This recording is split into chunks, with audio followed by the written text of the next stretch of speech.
to talk about a long-term P and K trial that we've done the last few years. Okay, how does this thing work? Yeah, but I'm going to talk about this from the background of why the project was done in the first place. Describe some methodology of why we did what we did, some of the quality and yield results from this year, and then a brief summary of the 4-year project. Still not going to work for me here.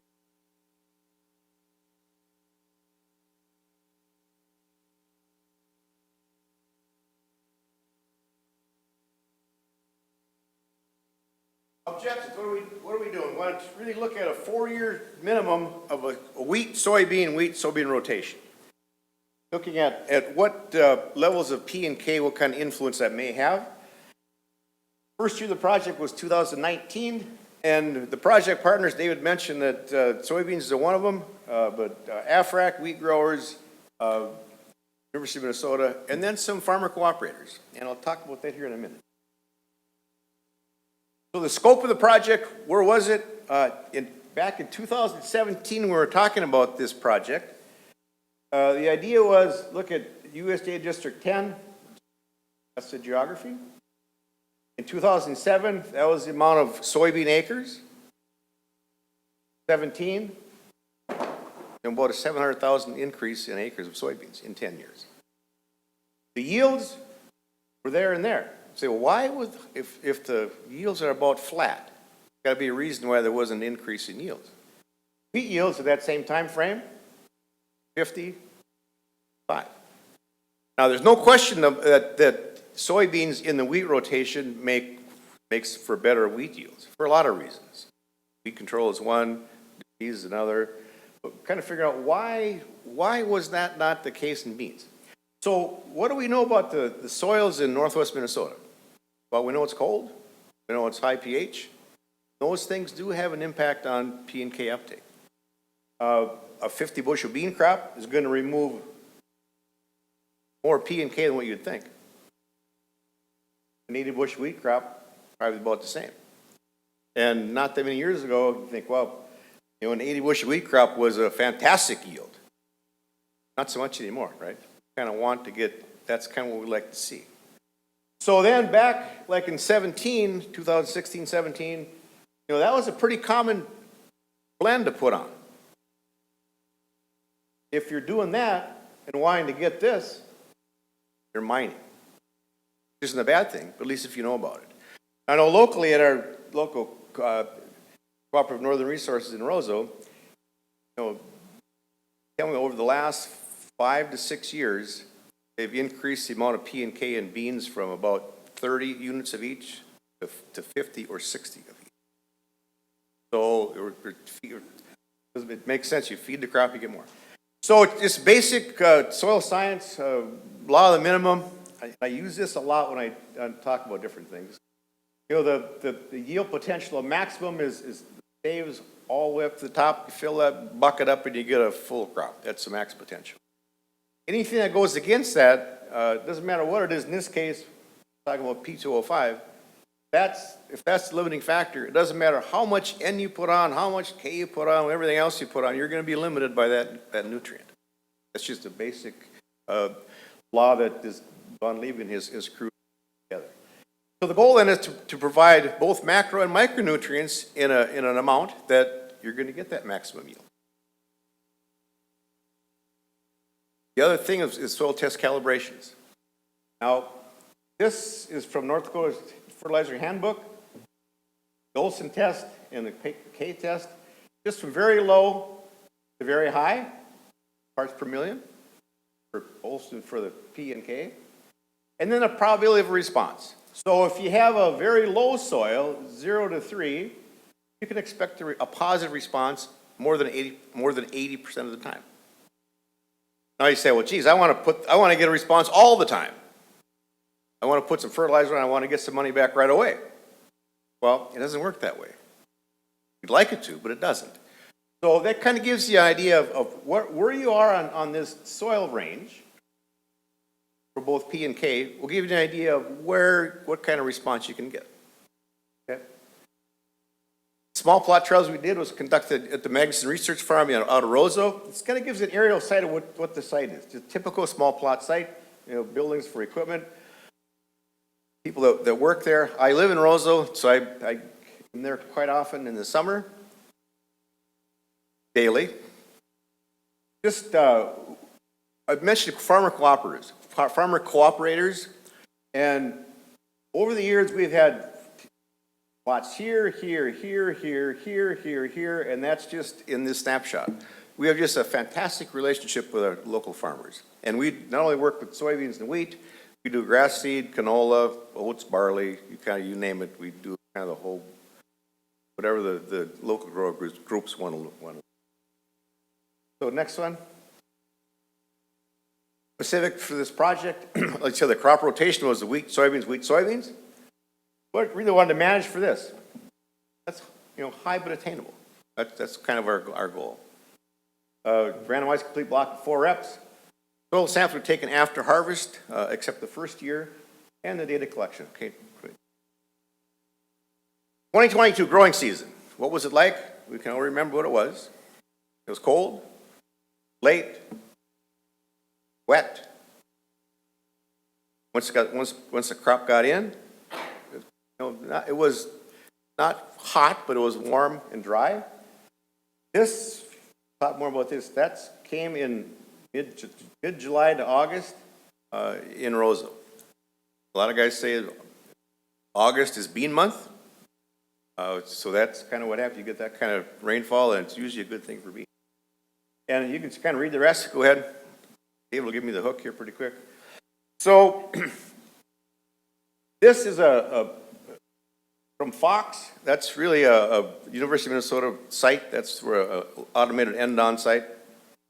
This is a percent of normal rainfall from 0 to 300. May 11th, September 26th. You can see, you get here, we're 300% of normal in the middle of May. That's a lot.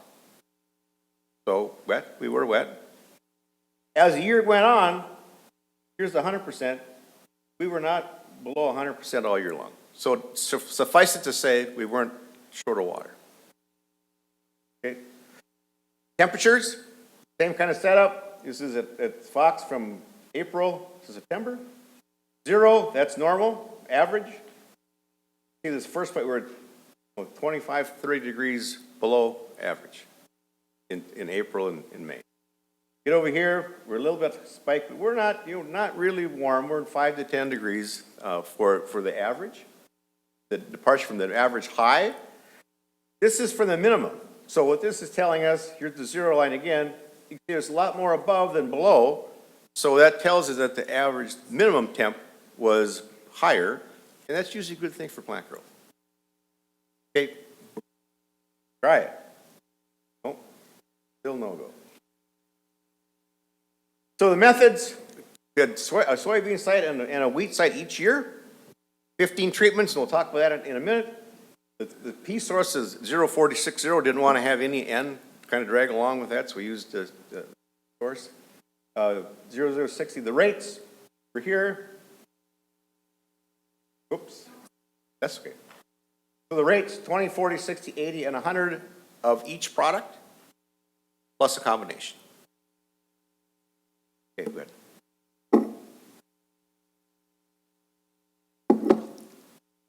Trials, this is 2022. That's the amount of N we put on. Planting date was, we used Linkerd. That's the planting rate, date, harvest. Beans, June. Like I said, we're late. June 9 was a seeding date. That was the pure live seed we put on. We're a little bit higher, but we were later, so we bumped the rate a bit. Okay, next one. So what we learned this year? No differences statistically in wheat or soybeans. You say, well, all this work, you got no difference. How can that be? Well, we'll talk about it in a second. So, but we did see some K deficiency symptoms in beans. P deficiency in soybean pods, and saw some soybean aphids. Next one. So don't get all fussed up about all these numbers. Not going to be a quiz. They're not going to remind it, but it's really there for if you want to at your leisure look. When they post these on the website, they're there for your. The 5 treatments of P alone, 20, 40, 60, 80, 100. So that's P alone, K alone, and the combinations. Just background fertility. Just what was in the field. 77 bushels of wheat. You say, well, if I had known that, I wouldn't have put anything on. Well, we don't know that, do we? But that's what happened this year. So just background fertility, and this site it was they were in the medium range for both P and K. That's what we found. So one thing before we move, Angie, just take a quick gander at this protein. Tremendous protein level in a wet, late year.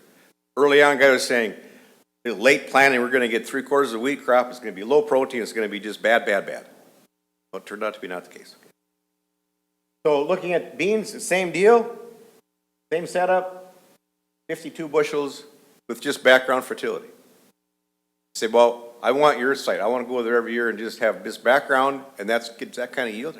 What's happening? Okay, next one. This I think is part of what we're seeing. Remember we talked about this calibration? These sites here were in the 4 to 7 range for P, and we were here for K. Well, in the low, you got about a 75% chance you're going to get a response. Well, 2022 for us was one of the 25% chances we didn't get a response. Is that a bad thing? Sure. Is it a good thing? I don't know, but it is what it is. Next one. Deficiency. Kind of surprising. You can see some of these, and this is August 30, you can see some of these yellow beans. What the heck's going on? Close up, that's what it looked like. We sent them off to AgVise and get it back, and sure enough, it was K deficiency. Showing up in the low K plots. Even though the yield didn't say we're. Okay, next one.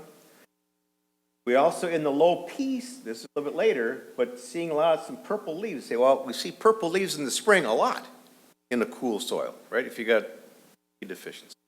Later on, not so much. Well, we also saw some of this. Only in the low P side, in the low P plots. So we're seeing, some both P and K. Next one. Soybean aphids. This is kind of they weren't to threshold levels. Probably see there's a few aphids there. These guys are good guys. Next one. To me, maybe I'm dense, but if I was a soybean aphid, if I'm going to go lay an egg someplace, I want to go to the nice lush plants. For whatever reason, they didn't. They go to these low K fields, the stress pots, the plants that don't look so good. That's where they lay their eggs. So that's where they were showing up. Saw this other years, but it was very striking this year because we had, research plots right side by side, and by golly, there they were. Next one. How are we doing, Dave? On time. Okay, so here's I talked about the moisture. When you get bean pods like this at the tip top of the bean plant, that's a real Christmas bonus. That's usually a good thing. That's what we saw. Next one. The 19 to 20, we're really in the early stages. What did we learn? Well, we saw a positive response to wheat, to P in 3 of the 4 years. Beans only 1 year. Have taken some soil tests, and we'll talk more about that, but real quick, go ahead. Crop yields in the untreated range from 61 or 46 to 52 in soybeans. In wheat, we're 8, kind of what range was. Go ahead. The soil test levels I mentioned, they were 3.7. One side, 12 on the other. Go ahead. Again, not going to expect you to do this, but it's kind of for your look. This is 2021. Say, well, what happened this year? Background was 60. You put on 20, you got 72. you put on 40, you got 80. That's more like it, right? That's what we like to see. So depending upon what the year is, this is a drier year. Last year for us, 2022 was a wet year. In wet years, you get more contribution from the soil solution from P and K levels going back and forth. That's kind of, I think, what we saw. Next one. That tells you that the background was here. Nice stair step on response. Go ahead. That's what to me, that's what we saw there. That's von Liebig's law at its best. He was limited. When it's limited, it's limited. It don't matter what, if you don't put any more on, you're not going to get any more. Put on more, we got more. I think one more, then I better. So, can we build? Yes, this will be my last one. So this is 2019, 2021. 20 of P, this zero's background. You put on 20, 40, 60, 100. We're building here from 5 to 15. Now, putting on 100 units of P, a pretty good shot. But we're building. For some reason, the combination of P and K, we're building more P than P alone. Why that is, I have no idea. But that's what the data tells us. Now, we don't have 2022 soil data analyzed yet, but we'll, and reports I'm going to get. David's giving me the hook, so I think well, I better go to the very end. I'll just pass through these. Oh, this one real quick. This is soil potassium level. For some reason, I mean, you could say, well, there's a little bit of blip here, a little bit of blip there. You know, you can see a little, but not so much. You're putting on 100 pounds of actual K for 4 years in a row. Shouldn't that line be bigger than that? You'd think so, but it's not. It's just one of those strange things that happen. Okay, next one. Next one. This is it. And these are, I said, these are the sponsors of the project, and it's been really a great project. Somebody say, well, but soybean guys can't work with the wheat guys, and the fertilizer guys can't work with it, but it's been very good. It's been a very, very good project, and it's been fun to work on. With that, David, questions? 3 minutes. 2 minutes. You better. The background nitrogen was, it varied, the question of the background nitrogen, and it varied with the year, but ranged anywhere from 20 to 50, roughly. So it wasn't high. Sir. The pH here was, the pH in both sites was 7.9 to 8.2, so high. But that's normal for our part of the world. Like this was in Rosewood, so it's a few miles northwest of here, but I think you guys have got about the same pH level here.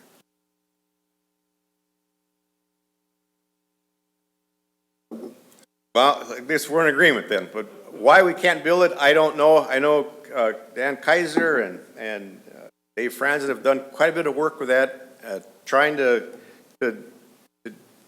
figure that out, and if they're still working on it. It has to do with what I've been told, the type of clay, and they kind of say it's like a book, like pages of a book. So in years of wet, which we had this year, pages open up more, so there's more exchange between soil solution and it's held tight. Dry years, 2021 for us, the book is tight.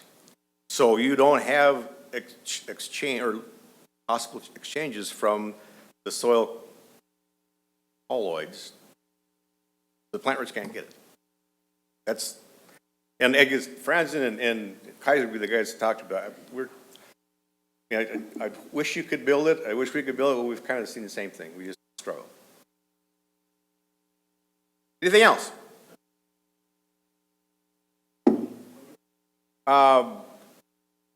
They are, like I said, 80 bushel yields is is attainable. Guys, you know, coffee shop talk, it's over 100, but that, I'd say the average yield is probably 70 something. Beans, 540s.